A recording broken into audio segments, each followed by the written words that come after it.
प्रत्येक रविवार को मैं आप लोगों के बीच स्ट्रीमयार्ड के माध्यम से लाइव आ रहा था, लेकिन आज के दिन में मैं नहीं आ पा रहा हूँ।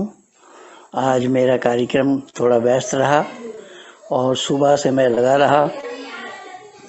अभी पहुँच पाया हूँ अपने गंतव्य स्थल में। आज बड़ा बाजार आर्य समाज में कार्यक्रम था। बहुत सारे इंटरनेट पर मेरे साथ जो बच्चे जुड़े हुए थे, युवा लोग, लगभग 18 युवा जुटे थे वहाँ, और उन युवाओं के माध्यम से आज लगभग 50 सत्याग्रह प्रकाश बांग्लादेश भेजी गई। बांग्लादेश वालों ने राशि भेज दी थी और हमारे ये युवा टीम ने 50 सत्याग्रह प्रकाश उन लोगों को भेज दिया। मैं बड़ा बाजार आर्य समाज से कार्यक्रम के बाद आर्य प्रतिनिधि सभा में आया। कलकत्ता समाज से और प्रतिनिधि सभा से दोनों जगह से सत्याग्रह प्रकाश इकट्ठा किया, संस्कार विधि लिया। बहुत सारी पुस्तक आज हमारे बच्चे ले गए और बांग्लादेश वालों के लिए 50 सत्याग्रह प्रकाश भेजने का प्रोग्राम हुआ है और कल भेज देंगे। तो ये परमात्मा की असीम अनुकंपा है कि 6 वर्ष मैं बंगाल में रहा, लेकिन उन दिनों में मैं इतना काम नहीं कर पाया और ना आर्य समाजियों ने मेरे से कोई काम लिया था उन दिनों में। आज तो ये बड़ा बाजार आर्य समाज वालों ने मुझे प्रवचन के लिए बुला लिया। मैं आभार व्यक्त करता हूँ माननीय प्रधान अपना आनंद बाबू का, आनंद देव जी का, और साथ ही साथ मैं धन्यवाद ज्ञापन करता हूँ अपने गुप्ता जी का, जो समाज के प्रधान हैं, और सब अधिकारियों का। और हमारे बच्चे इसी तरीके से निरंतर भाग लेते रहेंगे। बंगाल प्रांत के विभिन्न ज़िले से लोग आए थे, कई ज़िला पार करके लोग आए थे। बहुत अच्छा था प्रोग्राम। वो वीडियो बनाया हूँ, वो 2 क्लिप है, मैं आप लोगों के बीच उसको डाल रहा हूँ। इसीलिए मैं ये सूचना आप लोगों को देना उचित समझा। इन्हीं शब्दों के साथ महेंद्रपाल आर्य, धन्यवाद। आदर और सम्मान के माननीय प्रधान जी, मंत्री जी और हमारे विधेयक के टिकट पास करने वाले मेरे सहकर्मी,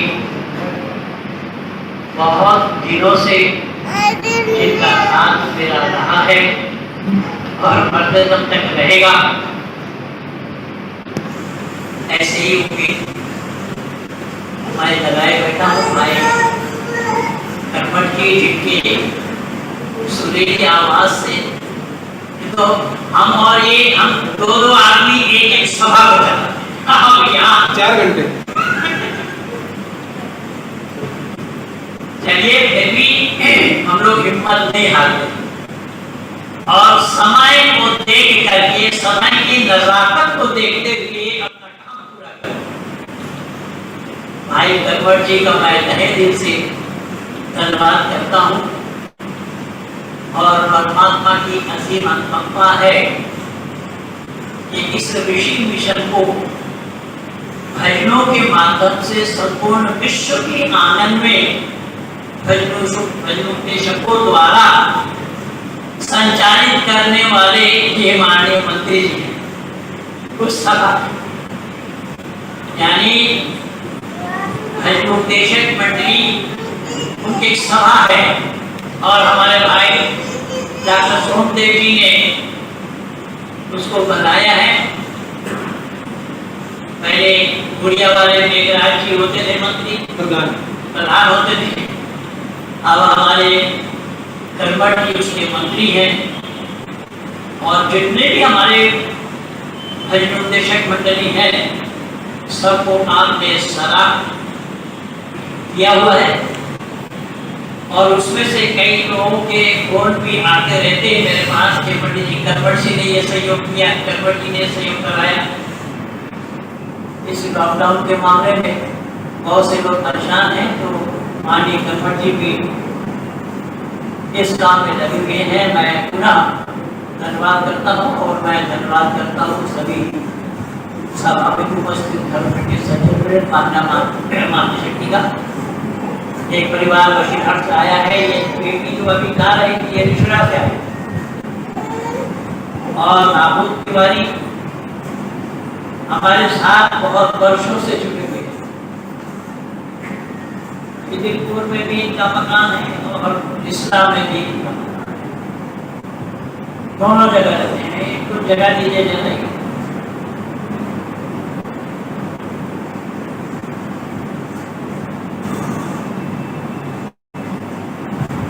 तो और भी कई जगह से कई लोग आए हुए हैं और काम मेरा संपूर्ण विश्व के आंगन में चल रहा है। ये महज आप लोगों की मेहरबानी है और ज्यादातर मैं शुक्रगुजार हूँ हरियाणवी वालों का। स्वामी शिवदेव जी की मेहरबानी रही। गुरुकुल इंद्रप्रस्थ के माध्यम से मुझे सत्य सनातन वैदिक धर्म को दिखाया, सिखाया, बताया गया। और अमर स्वामी जी के शिष्य बनकर के डिबेट और शास्त्रार्थ की जो कलाएं हैं मैंने उनसे ली, और आज ऐसी एक वर्तमान समय के भामाशाह जिनको ठाकुर विक्रम सिंह जी के नाम से जानते हैं, उनका भी आज कल तो वो भी मेरे गुरु भाई हैं। अमर स्वामी जी के वो प्रथम बैच के शिष्य हैं और मैं अंतिम बैच का शिष्य। परमात्मा की असीम अनुकंपा है कि ऋषि दयानंद के लगाए हुए बगीचे की ये सब शिक्षे हुए फूल हैं। और माने करवर जी जहां से उन्होंने शुरू किया उसी पर ही ऋषि दयानंद थे, वहीं पर ही ऋषि दयानंद थे। ऋषि दयानंद ने भी उन्हीं का एक प्रतिपादन किया, लेकिन माननीय प्रधान जी की आग्रह यह रही कि ऋषि दयानंद को एक गीत गाएंगे। और ऋषि दयानंद पर जो गीत आप सुने हैं वो बहुत ही हृदय विदारक, यानी हृदय को छूने वाली गीत है। ऋषि दयानंद ने एक एक बातों को जनमानस में उठा करके दिया है। ऋषि देव दयानंद का आगमन अगर न हुआ होता तो ना हम होते और ना आप। इसलिए हमारे बहुत सारे कवियों ने लिखा है, 100 बार जन्म लेंगे 100 बार फना होंगे, एहसान दया के फिर भी ना अदा। कुछ लोग जो दयानंद से वाकिफ नहीं है तो वो समझते हैं कि आर्य समाज के लोग तो दयानंद को छोड़ करके किसी का नाम जानते ही नहीं है। यही कारण है कि दयानंद को छोड़कर किसी का नाम लेते नहीं, या तो दयानंद का नाम अगर लेते भी हैं तो ये लोग पक्षपाती हैं, पक्षपात करते हैं, किसी कोई और नजर आता नहीं इनको। तो आइए भाई करवर जी के जुड़े हुए बातों मैं आप लोगों के सामने रखकर ऋषि पर देव दयानंद का उसमें क्या कार्य था वो मैं बताना चाहता हूं। इन्होंने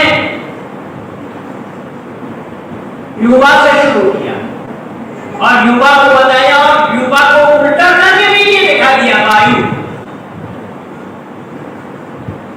गति। ऋषि दयानंद ने भी अपने अमर ग्रंथ सत्यार्थ प्रकाश के 8वां संग्रह में लिखा, जिस सत्यार्थ प्रकाश को आप पाठ सुनते हैं। ऋषि दयानंद ने भी यही विचार दिया है कि ऐ दुनिया के लोगों, सृष्टि की उत्पत्ति में परमपिता परमात्मा ने युवाओं को तैयार किया,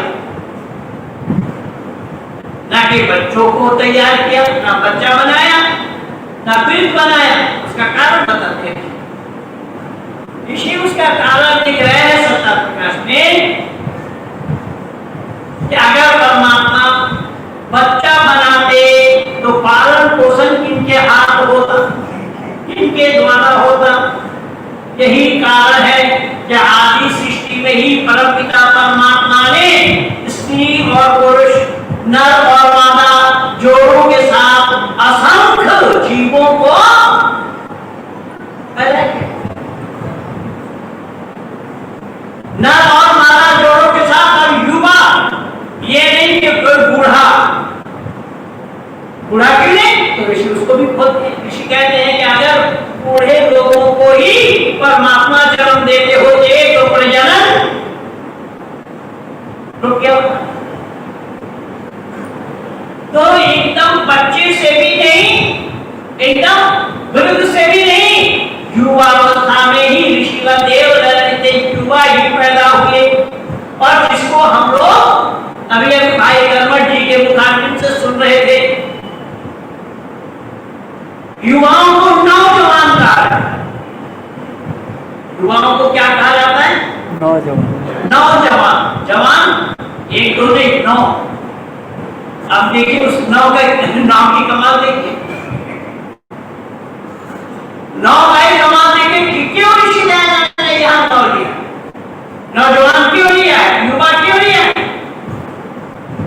ऋषि दयानंद लिख रहे हैं सत्याप्रकाश में कि 9 वाली संख्या जो है वो पूर्ण है। किसी प्रकार की कोई कमी उसके अंदर नहीं है। बोले वो कैसे? तो आप लोग 9 का पहाड़ा पढ़िए, जोड़ते जाइए, सब जगह 9 ही 9 देखेंगे। ना उल्टा सीधा, ना पेशो कम। कमोबेश होने की कोई भी गुंजाइश नहीं है। हर जगह 9 9 81, 9 1 9 से लेकर 9 9 81 तक 8 1 9, हर जगह 9 ही 9 है।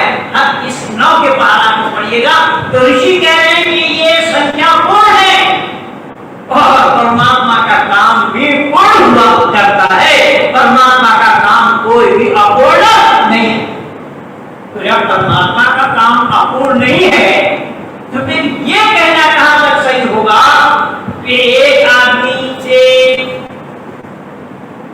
आदमी को बनाया, मिट्टी से बनाया, फिर उसकी बाएं पसली के हड्डी से उसकी जोड़ी को तैयार किया। ऋषि कह रहे हैं होना संभव है। ऋषि कह रहे हैं कि एक आदमी को बनाकर फिर उसकी हड्डी निकालने की आवश्यकता, जरूरत क्यों पड़ी? अगर हड्डी निकालेंगे तो किसी हॉस्पिटल में, किसी नर्सिंग होम में, किसी सर्जन के द्वारा ही ये काम होना चाहिए, पर कोई नहीं, कुछ नहीं। ऋषि कह रहे हैं कि ऐसा संभव नहीं है। परमात्मा का काम ऐसा बेतुकी न होते हैं, न हुए। परमात्मा का काम सारा सिस्टमेटिक ढंग से होता है, इसीलिए परमात्मा का कार्य पूर्ण है। परमात्मा के कार्य में किसी प्रकार की कोई भी गुंजाइश संभव नहीं है। किसी की दखलंदाजी होना संभव नहीं। कभी ऋषि कह रहे हैं कि दुनिया के लोगों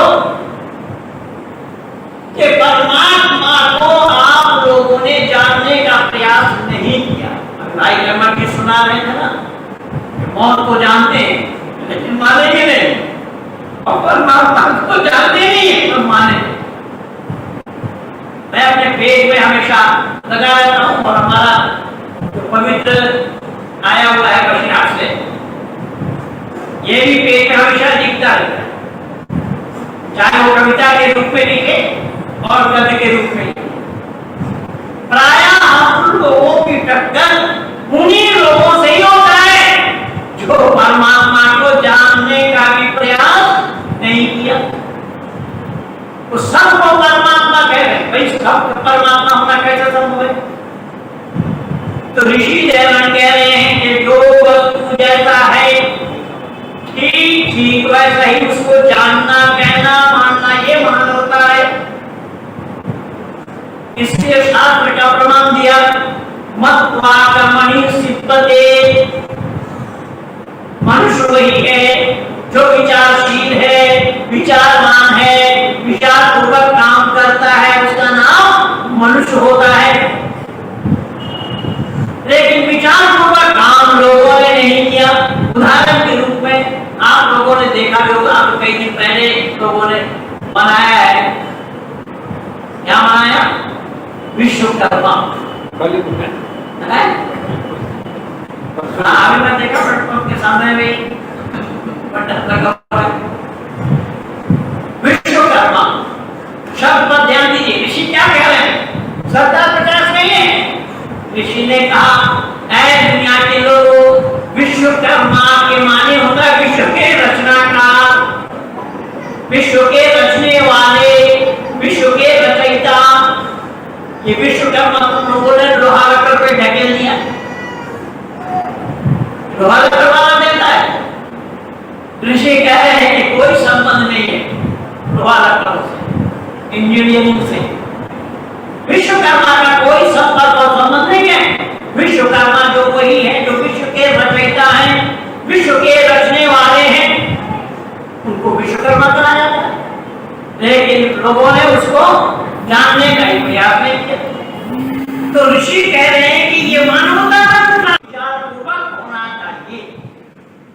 मानव का काम अगर विचारपूर्वक नहीं होता वो मानव कहलाने के हकदार नहीं होंगे। बहुत सीधी सी बात। तो ऋषि दयानंद ने कहा कि ऐ दुनिया के लोगों, परमपिता परमात्मा को पहले जानना पड़ेगा। बगैर जाने किसी को परमात्मा कह देना खतरा से खाली नहीं। कैसा? मेरे सामने ये माइक, ये है माइक्रोफोन। मैं इसको एम्पलीफायर कहने लगूं तो लोग क्या कहेंगे? लोग कहेंगे अरे इसको मालूम नहीं। और फिर मैं तो मूल रूप से बंगाल से रहने वाला हूँ, तो हिंदी भाषी कहेंगे अरे बंगाल का है, इसको कुछ आता पता नहीं, ये जानते नहीं। माइक्रोफोन को एम्पलीफायर कहता हूँ। तो मैं वहां पर अनजान बन जाऊंगा, मूर्ख बन जाऊंगा। ऋषि दयानंद यही कह रहे हैं। ऋषि दयानंद कह रहे हैं कि मानव का काम मूर्खता का नहीं, मानव का काम ज्ञानवान परमात्मा ने बनाया। मानव को ज्ञानवान, मानव के पास दो प्रकार के ज्ञान होते हैं, एक साधारण ज्ञान और दूसरा नैमित्तिक ज्ञान। तो नैमित्तिक ज्ञान कराया जाता है, साधारण ज्ञान तो पशु पक्षियों को भी है।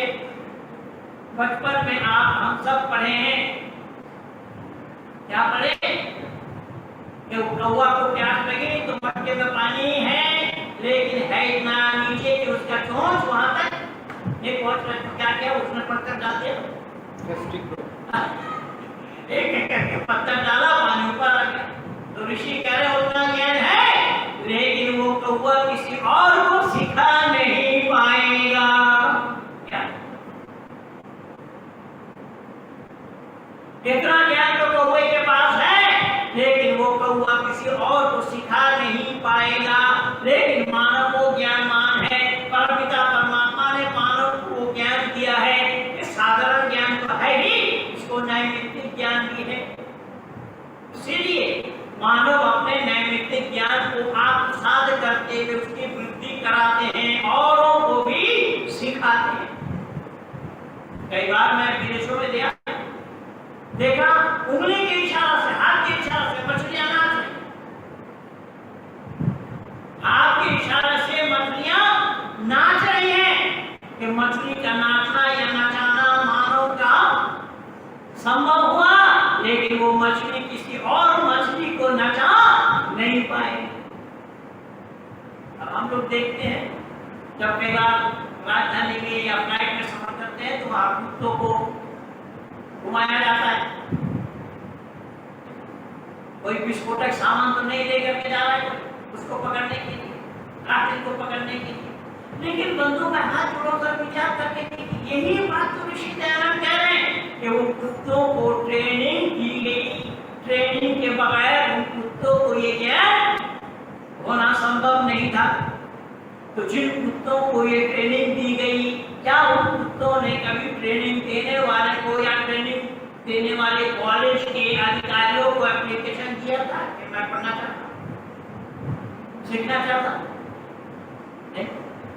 तो ऋषि कह रहे हैं कि इस चीज को समझने का प्रयास मानव करना करके क्यों नहीं करते? ऋषि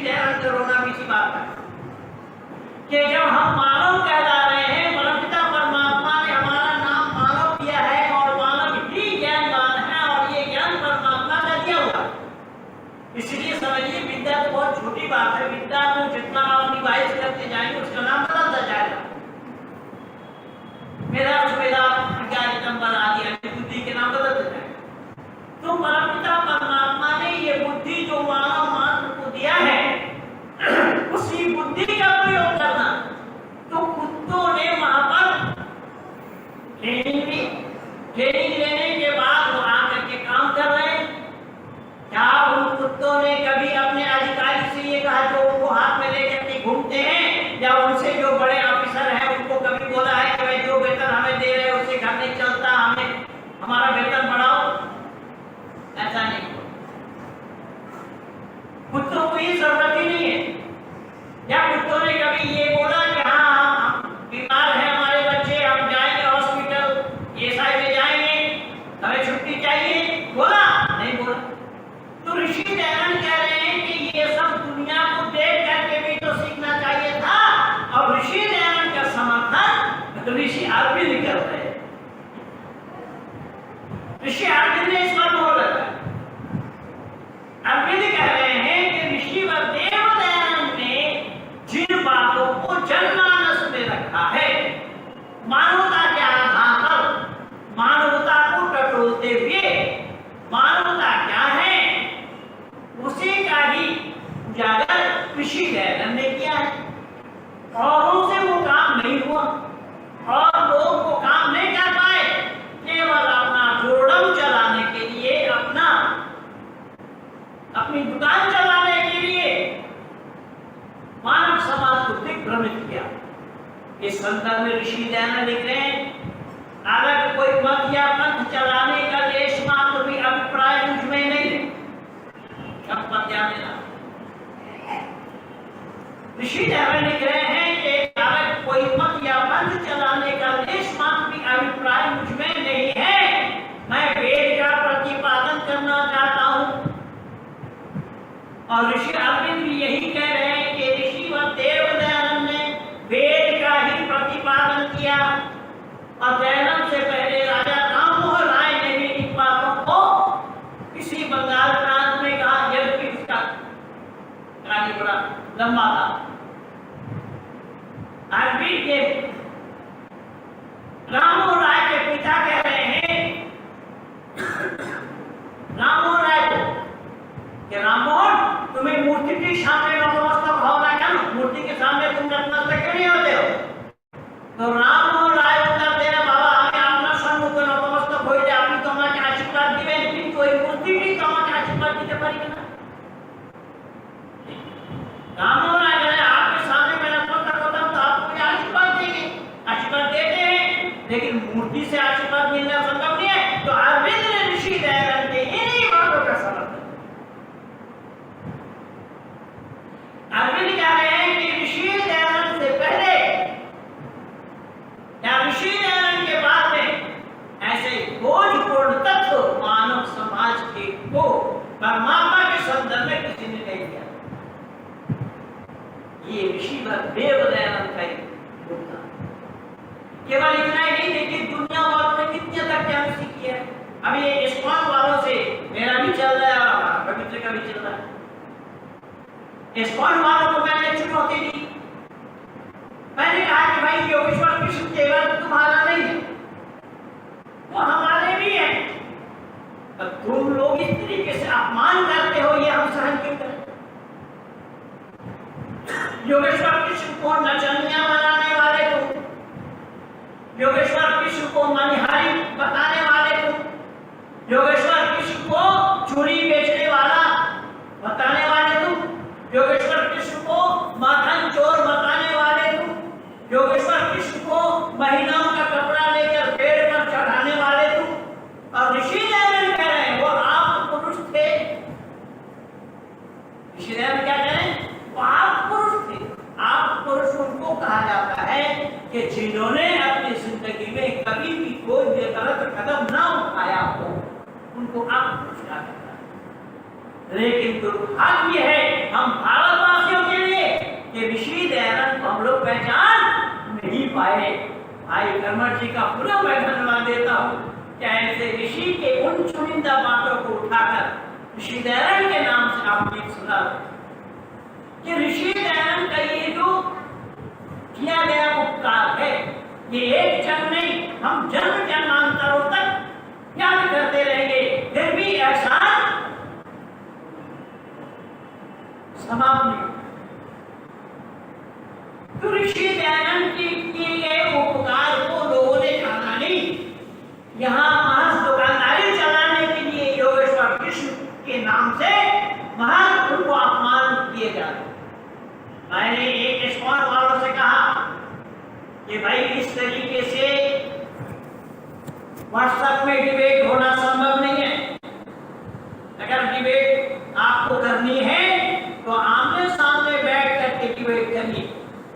मैं हार गया तो आर्य समाज की जितनी सम्पत्ति है सब आपके इस्कॉन वालों के नाम कर दूंगा, और आप हार गए तो ये मायापुर आर्य समाज के नाम करना पड़ेगा।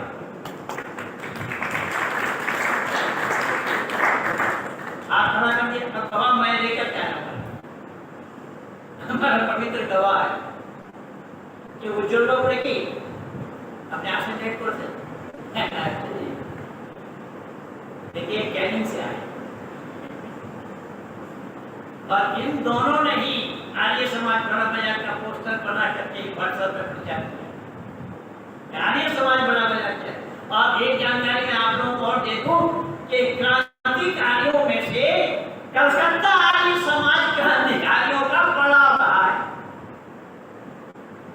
उन दिनों में प्रतिनिधि सभा बनेगी नहीं, 19 नंबर विधानसभा में आर्य समाज क्रांतिकारियों का शरणगार।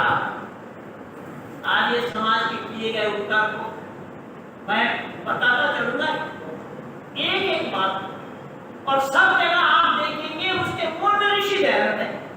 काम ऋषि दयानंद का ही हो रहा है, मंत्रणा ऋषि दयानंद का ही है, लेकिन दुर्भाग्य तो यह है कि ऋषि दयानंद को ही लोग भूल गए। और जिनको वेद का वा नहीं आता, जो संस्कृत का सा नहीं जानते, धर्म का धार जिनको पता नहीं, उन्हें ही लोगों ने आगे रखा है। इससे बहुत बड़ा नुकसान। तो मैं निवेदन कर रहा था, ऋषि दयानंद को किसी भी महापुरुष के साथ आप देखेंगे तो ऋषि दयानंद का काम मर्यादा पुरुषोत्तम राम का छूटा हुआ काम को ऋषि दयानंद ने पूरा किया। योगेश्वर कृष्ण के छूटे हुए काम को ऋषि दयानंद ने पूरा किया। अन्य लोगों से, अन्यों से नहीं हुआ वो काम जो ऋषि दयानंद ने, ऋषि दयानंद ने कूट कूट करके भरा है। फिर भी आर्य समाज के लोगों को कहते हैं कि आर्य समाजी लोग आए तो पक्षपाती हैं, तो दयानंद को छोड़कर किसी का नाम जानते ही नहीं। बंधु अनेक लोगों का नाम हम लोग जानते हैं, देते भी हैं, लेकिन दयानंद के किए गए जो उपकार हैं वो उपकार औरों से नहीं। एक छोटा सा उदाहरण है, ऋषि दयानंद के निरंतर 15 प्रवचन के पूना में जो दयानंद के विरोधी थे, उन लोगों ने एक आदमी को नकली दयानंद बनाया, उसके मुंह में चूना और काली लगाया, गधा के ऊपर बिठा करके शहर में घुमाने लगे। दयानंद के अनुयायियों ने क्षत्रिय को देखा, भागते हुए स्वामी जी आज तो गधा हो गया, क्या बात है? उस व्यक्ति ने कहा कि एक आदमी को नकली दयानंद बनाया, उसको गधा के ऊपर बिठाया, उसके मुंह में चूना और काली लगाकर लोग शहर में घुमा रहे। बंधु ऋषि दयानंद के तर्क देखिए, विचलित नहीं होते ऋषि, और ऋषि कह रहे कि भाई जो असली दयानंद है वो तो तुम्हारे पास ही सरल बैठा है, जो दयानंद नकली बनने का प्रयास करेगा उसकी यही दशा होनी है। और मैं हाथ जोड़ करके आप लोगों से पूछना चाहूंगा कि गधा पर बैठ करके घूमने वाला दयानंद असली था या नकली? ऋषि यही कह रहे हैं, ऋषि यही कह रहे हैं कि नकली परमात्मा से मानव जीवन का कल्याण होना संभव, परमात्मा को जानो। अब वेद उद्धार के मामले में देखिए, दुनिया के लोग ऋषि दयानंद को वेद उद्धारक के नाम से नहीं, हम आर्य समाज को छोड़ करके वेद उद्धारक किसी और संगठन वालों ने ऋषि दयानंद के लिए नहीं बोला। केवल आर्य समाज ऋषि दयानंद को वेद बताते हैं। क्यों? कि महिलाओं पर वेद पढ़ने पर प्रतिबंध लगा था। स्त्री शूद्रो नाधिताम कहकर लोगों ने महिलाओं और शूद्रों को वेद पढ़ने का अधिकार नहीं है ये कहा था। लेकिन आज परमात्मा की असीम अनुकंपा है, जिस काशी नगरी में जहां पर पंडितों का गढ़ है उसमें दो गुरुकुल कन्या गुरुकुल, दो महिलाओं के गुरुकुल, एक तुलसीपुर में एक रामा। और आप लोग अगर मेरे साइट को टच किए होंगे, फेसबुक को टच किए होंगे, व्हाट्सएप को टच किए होंगे, तो मेरी बेटी को भी 2 वेद कंठस्थ से वेद अपौरुष से किया है। 2 दिन पहले बेटी को लगा वेद अपौरुष ये क्यों है? और ये ऋषि ने जो प्रमाण दिया है ऋग्वेद आदि भाषा भूमिका में, उसी को उठा करके उसने प्रस्तुत किया और ऋषि का हवाला दिया कि ऋषि व देवदयानंद इसलिए कह रहे हैं कि ऐ दुनिया वालों वेद अपौरुष ये है। दुनिया वालों ने जानने का प्रयास किया, दुनिया वालों ने तो जानना नहीं चाहा, क्योंकि सत्य से ये तो विमुख है, सत्य से ये कोस दूर है और सत्य से दूर होने के कारण ही सच्चाई के नजदीक आ नहीं पा रहे। और ऋषि दयानंद लिख रहे हैं अपने आर्य समाज के नियम में, 14 नियम में लिखा है, सत्य को ग्रहण करने में और असत को छोड़ने में सर्वदा उद्यत रहना चाहिए। किसको? मानव मात्र कहने केवल हम तो अपने को नहीं, आर्य समाजियों को नहीं। ऋषि ने कहा कि मानव मात्र को चाहिए सत्य को ग्रहण करना और असत को छोड़ देना। अभी 2 दिन पहले वीडियो मेरा लगा है, मालदा से मौलाना साहब का फोन आया। वो कह रहा है कि आपने ये कैसा कह दिया कि ईश्वरवाद केवल वेद में है, इस्लाम में नहीं। मैंने कहा कि मैं कैसा कह दिया का क्या, मैं तो प्रमाण के साथ कहा। बोले कहाँ है? मैंने कहा कि भाई वेद में आए एको देवा सर्वभूतेषु बड़ा सर्वव्यापी सर्वभूतांतरात्मा परमात्मा एक है, जो ब्रह्मांड के रचनाकार है, रचयिता है, स्थिति करता और प्रलय करता है। पूछा वो कितने हैं? तो फौरन वेद से ही जवाब मिला, न तृतीयो न तृतीयो चतुर्थ न उच्यते न पंचम न सप्तम न उच्यते नाश्रम न दसवां वेद से लेकर के 10 तक गिनाते हुए कहा, ऐ दुनिया के लोगों को परमात्मा एक है। वो 2 नहीं, 3 नहीं, 4 नहीं, 5 नहीं, 6 नहीं, 7 नहीं, 8 नहीं, 9 और 10 भी नहीं है। लेकिन उस परमात्मा के नाम के साथ किसी का नाम जुड़ा हुआ नहीं है। अगर ऋषि देवदयानंद चाहते होते तो किसी भी वेद मंत्र के साथ अपना नाम भी छोड़ देते। किसी ने कहा इस बात की अभिप्राय कुछ में नहीं है। मेरा उद्देश्य केवल वेद का प्रतिपादन करना है, वैदिक मान्यता का प्रतिपादन करना है। ऋषि ने उसको खोला, कौन सी वैदिक मान्यता?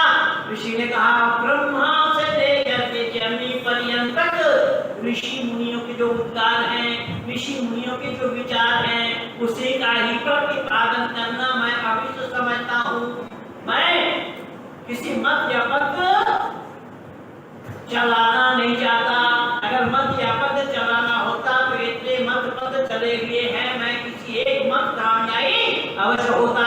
मैंने कहा हमारी ये मान्यता है, लेकिन तुम अल्लाह के नाम से मोहम्मद का नाम हटा के दिखाओ। कलमा में ही जुड़ा हुआ, कहते कहते किसी मुसलमान जो जुबान से झाग निकलता है, वो मर भी जाता है, वो मुसलमान नहीं कहला सकता जब तक वो मोहम्मद रसूलुल्लाह न कहे। और कुरान से 24 जगह से मैंने हवाला दिया। कुरान में अल्लाह ने कहा है कि हमें पाना चाहते हो तो पहले हमारे हबीब को पाओ, नबी को पाओ, नबी को पाए बिना मुझे कोई पा नहीं सकता। लेकिन ऋषि दयानंद ने ये नहीं कहा कि ऐ दुनिया वालों, ऐ आर्य कहलाने वालों, अगर परमात्मा का सानिध्य लाभ करना चाहते हो तो मुझे पाओ, मुझे पकड़ो। ऐसा नहीं। ना कपिल, नारद, पतंजल, गौतम, जैमिनी, व्यास आदि ऋषियों ने बोला। ऋषियों ने भी ये नहीं कहा कि परमात्मा को जानने के लिए ऋषियों का जानना जरूरी है। ऋषियों का जानना जरूरी इसलिए है कि ऋषियों के द्वारा हमें ये वेद ज्ञान मिला है। लेकिन परमात्मा की जगह में ऋषि को परमात्मा मानने के लिए, ऋषियों की उपासना करने के लिए कहीं पर भी नहीं आया। परमपिता परमात्मा कहीं यही हम लोग बोलते भी हैं। यह करने से पहले ईश्वर प्रार्थना उपासना स्तुति के जो 8 मंत्र बोलते हैं, उन 8 मंत्रों में भी दर्शाया गया ओम सनो बंधुर्जनिता सविधाता धामानि वेद भुवनानि विश्वा यत्र देवा अमृतमानशान स्थितिये धामन धैर्यन्त ऐरो। वो परमात्मा शब्द पर ध्यान देना, ऋषि क्या अर्थ लिख रहे हैं। लेकिन मैं कर्मचारी समाज के लिए नहीं कह रहा हूँ, मेरा तो काम ढूंढने का है और समाज में जाना हूँ। तो ऋषि दयानंद ने जो अर्थ लिखा वो अर्थ नहीं बोलते, लोग की दिखाते हैं। और की क्यों दिखाते हैं मैं नहीं जानता। और जबकि इन वेद मंत्र के अर्थ जो ऋषि ने किया उन अर्थ के साथ उन गीतों का मेल भी नहीं हुआ। तो यहाँ ऋषि क्या लगे, ऐ लोगों वह परमात्मा सब लोगों के भ्राता के समान सुखदायक। क्यों? क्योंकि भाई ही भाई को सुख देता है। भाई अगर भाई को दुख दे वो भाई कहलाने के लायक नहीं है। मैं नहीं कह रहा हूं, वेद का प्रमाण ऋषि ने दिया है। ऐ लोगों वो परमात्मा सब लोगों के, ये भी नहीं कहा कि आगे समाजियों के, ये भी नहीं कहा कि सनातनियों के, ये भी नहीं कहा हिंदुओं के, ये भी नहीं बताया कि भारतीयों के। कुछ लोग मुझसे पता अच्छे था। तो ऋषि उदाहरण कह रहे हैं, क्या है दुनिया के लोगों, वो परमपिता परमात्मा कोई व्यक्ति विशेष का नहीं है।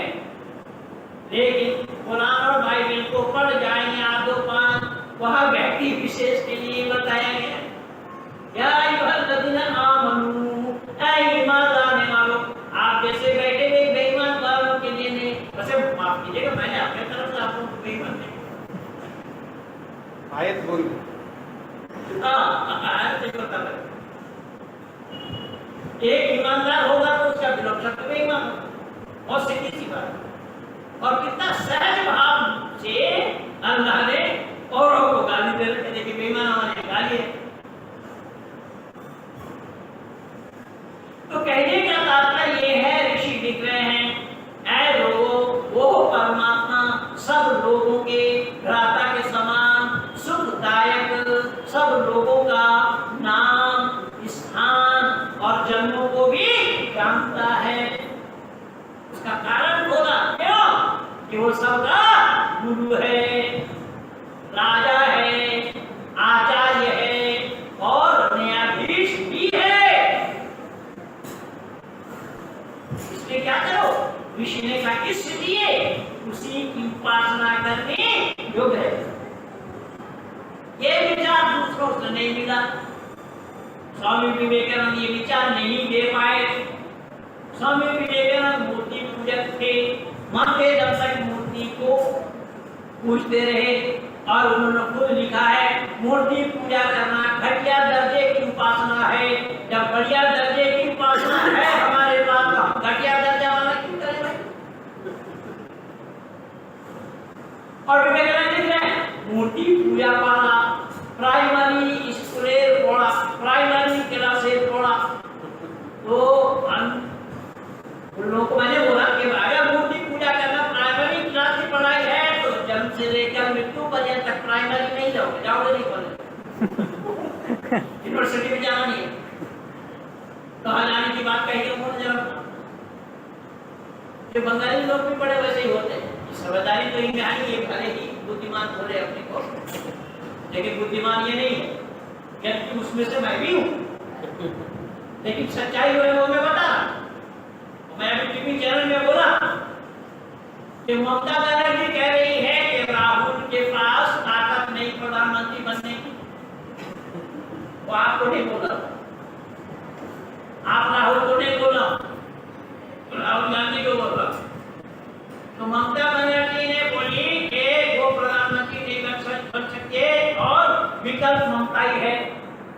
तो मैंने चैनल में बैठ करके बोला कि ममता जी से ये लिखवा दीजिए कि जो जो अपशब्द आपने नरेंद्र भाई मोदी के लिए बोला है वही शब्द आप सुनने के लिए तैयार रहेंगी या नहीं?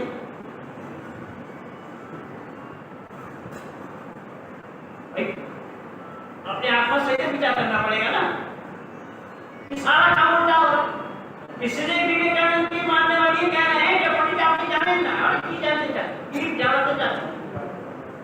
स्वामी विवेकानंद वेदांत तो लिखे वेदांत स्वामी विवेकानंद वेदांत लिखा है माने क्या वेदांत का क्या मतलब है? हमारा 6 दर्शन है, 6 दर्शनों में से दर्शन का नाम वेदांत दर्शन है। बोले ना स्वामी विवेकानंद तो लिखे वेदांत। मैंने पूछा वेदांत माने की और वेदांत ठीक বলছেন আপনি বেদের অন্ত আমি পারবেন না आपको भागना तो नहीं है भागेंगे तो नहीं बोले नहीं आप बोलिए। मैंने कहा वेद का अंत लिखा है विवेकानंद। बोले हाँ। तो मैंने कहा वेद का अंत पहले होगा या वेद का आरंभ पहले होगा? बोले आरंभ पहले होगा। मैंने विवेकानंद ने आरंभ कहाँ किया वो दिखा दिया। आपने वेद को आरंभ नहीं किया अंत बात है। तमाशा नहीं तो क्या? इसलिए ये सब बातों का पता लगेगा या इन सब बातों का पता लगेगा कि एकमात्र ऋषि दयानंद को पढ़ने का। मैं तो अब तक लाखों सत्या प्रकाश दुनिया वालों को दे रखा। आज भी सत्या प्रकाश बांग्लादेश में भेजने के लिए हमारे बच्चे सब आए हैं जाएंगे। तो कहने का तात्पर्य मेरा ये है कि ऋषि व देव दयानंद के किए हुए उपकारों को मैं एक जन्म में बता करके समाप्त नहीं कर सकता। इसलिए माननीय प्रधान जी ने कर्मठ जी को इशारा किया कि कर्मठ जी ऋषि दयानंद के यही कारण बना कि हमारे समाज में ऋषि दयानंद के किए हुए उपकारों का ही बखान करते हैं।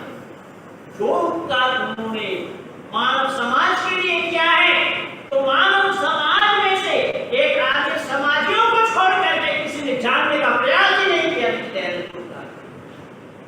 बतावा के साथ क्या ऋषि दयानंद के किए गए उपकारों को एक आधे समाजियों को छोड़ करके दूसरे कोई समाज के लोग जानने का भी प्रयास नहीं किया। इसलिए सारा विघटन हो रहा।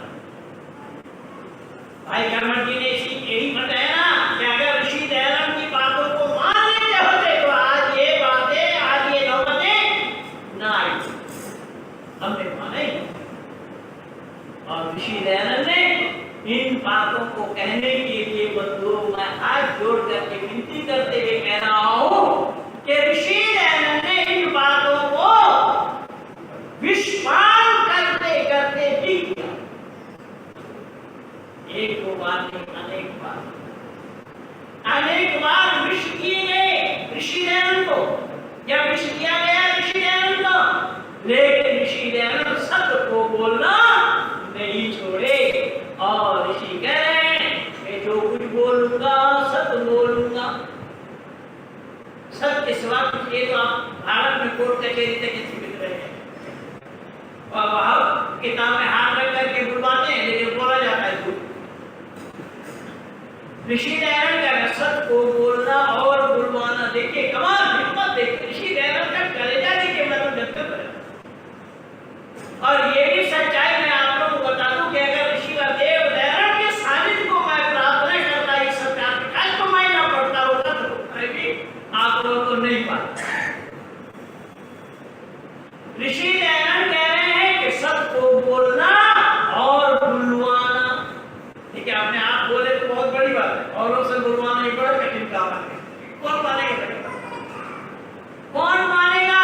पर ऋषि कह रहे हैं बुलवाना है। सत्य को बोलना और बुलवाना असत को छोड़ना और छुड़वाना। मैं अभी जो समझता हूँ अब असत मैं खुद छोड़ दूं अपने आप असत को छोड़ दूं ये बहुत बड़ी बात होगी। लेकिन हम दूसरे से कहेंगे कि तुम ये असत छोड़ो ये तो लोग मानेंगे क्या? नहीं मानेंगे। और यही न मानने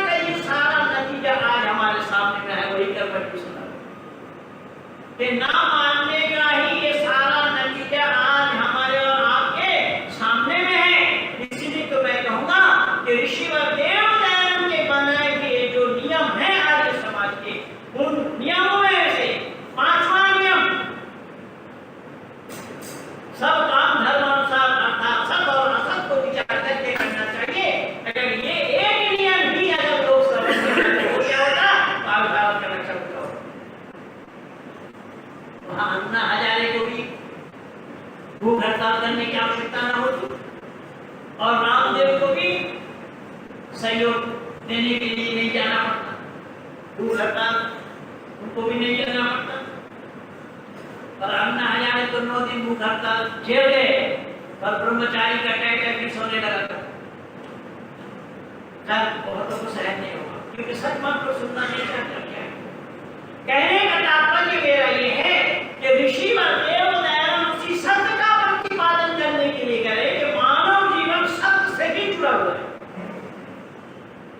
मानव जीवन सत्य से ही जुड़ा हुआ है। अगर मानव सत्य को बोलना, सत्य को सुनना, सत्य का प्रचार करना छोड़ दे तो वो मानव कहलाने के अधिकारी नहीं होंगे। मैंने अपने जीवन की बात है, छोटी सी घटना सुना था।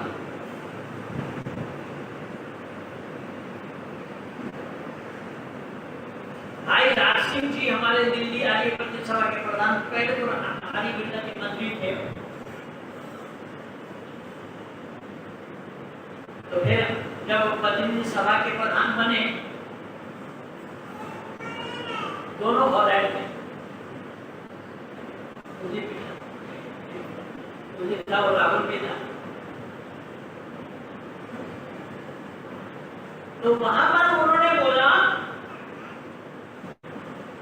ईश्वर दाता दोनों एक ही है। कार्यक्रम खत्म हो गया, लोग मुझे घेर गए, मुझे घेर लिए, पंडित आपने क्या बोला था, ये क्या बोले? तो मैंने भाई राज सिंह जी से पूछा कि साहब मैं बैठा हूँ वहां, मैं बोल गया पहले और आप फिर यही बात कह रहे हैं कि ईश्वर अल्लाह एक है। बोले हाँ, बोले एक है माने एप्पल होता है, मैंने कहा हाँ, एप्पल माने सेब होता है, बोले हाँ, मैंने कहा यही अल्लाह माने ईश्वर, ईश्वर माने अल्लाह, मैंने कहा नहीं है। बोले कैसा नहीं है? मैंने कहा निश्चित है, रंग के आर्य समाज दूसरा नियम को पढ़ी, सच्चिदानंद स्वरूप निराकार सर्वशक्तिमान न्यायकारी दैव अजन्म अनंत निर्विकार अनादि अनुपम। मैंने कहा ऋषि यहाँ अनुपम नहीं करे, अनुपम के माने क्या होता है? जिसकी उपमा ना हो, जिसकी उपमा ना दी जाए, जिसकी उपमा दिया जाना संभव नहीं है। जो परमात्मा के साथ किसी और की उपमा दिया जाना संभव नहीं है तो फिर परमात्मा के साथ किसी और का उपमा हम क्यों और कैसे दे सकते हैं? पहली बात। दूसरी बात यह है कि परमात्मा ईश्वर और अल्लाह एक इसलिए नहीं होगा कि अल्लाह जिसको चाहता है बेताशा रोजी देते हैं, परमात्मा कह रहे हैं उपदेश दे रहे हैं, अवश्य में उत्तम कृतम का विश्वास, जितना करोगे उतना पाओगे, उससे ज्यादा मैं दूंगा नहीं, उससे ज्यादा देना दूसरों के साथ अन्याय होगा।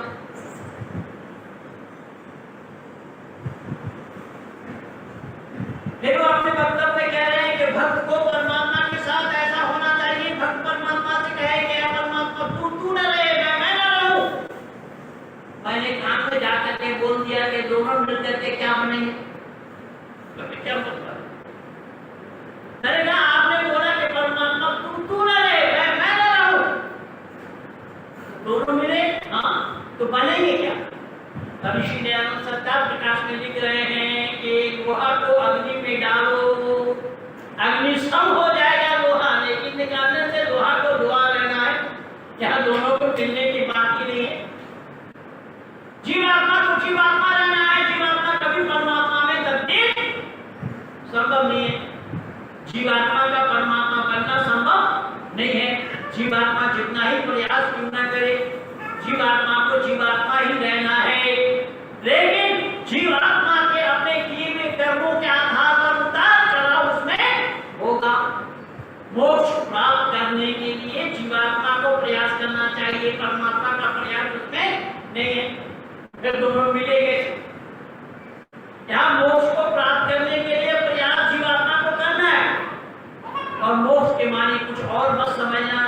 मोक्ष के मानी ये है कि मानव जीवन में ऐसा काम करना चाहिए जिस काम के करने पर वो मोक्ष को प्राप्त हो और मोक्ष को प्राप्त करे। और मोक्ष क्या है? ये परमात्मा आनंद स्वरूप है।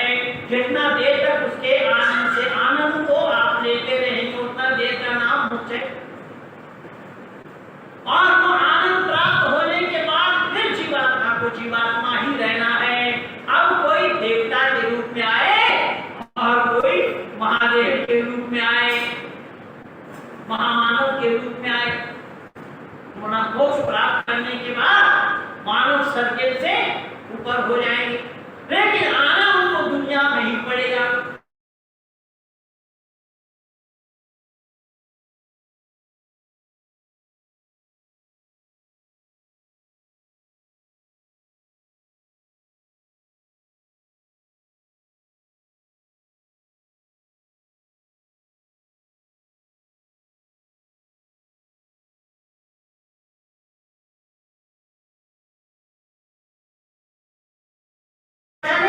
और कैसा?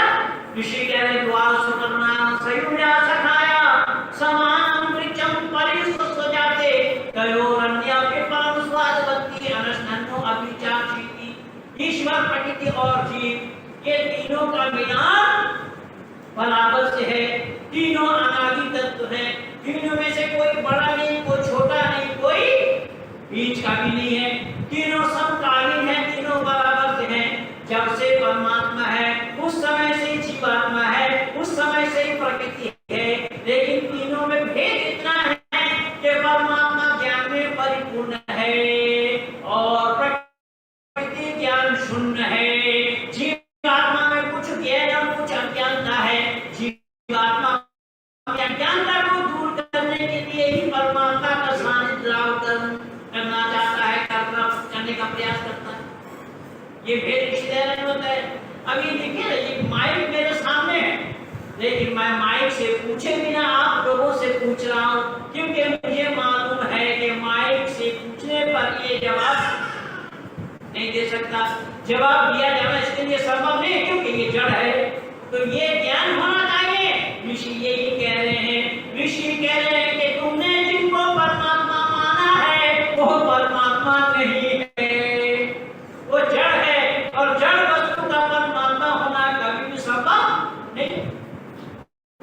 यही तो ऋषि दे रहे हैं। इसलिए मैं आप लोगों के कीमती समय को और जाहिर करता हूँ।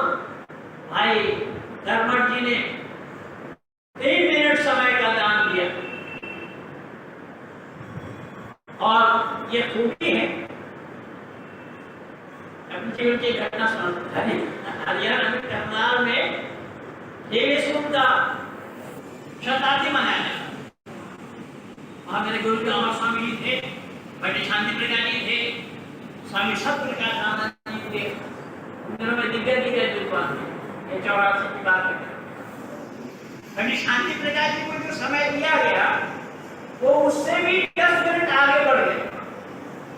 मेरे गुरु के ठाकुर अमर सिंह जी अमर स्वामी जी कहते थे कि भैया मुझे कहे कि भैया जितना समय मिले हो सके तो 1 मिनट कम बोलना, किसी का समय ज्यादा मत लेना। जितना समय तुम्हें मिला उतना में तुम बोल नहीं पाए तो कौन सा महाभारत सुना दो। इसलिए भाई कर्मठ जी को मैं पुनः धन्यवाद देते हुए अपने वाणी कहीं पर विराम दे रहा हूँ। मैं अपने साथी संगियों को जो बुलाया, कुछ रात से आए, कुछ कैनिंग से आए, कुछ मिश्रा से आए, और कल के बारिश ने भी बहुत से लोगों को रोक दिया है, फिर भी प्रयास हमारा जारी रहा।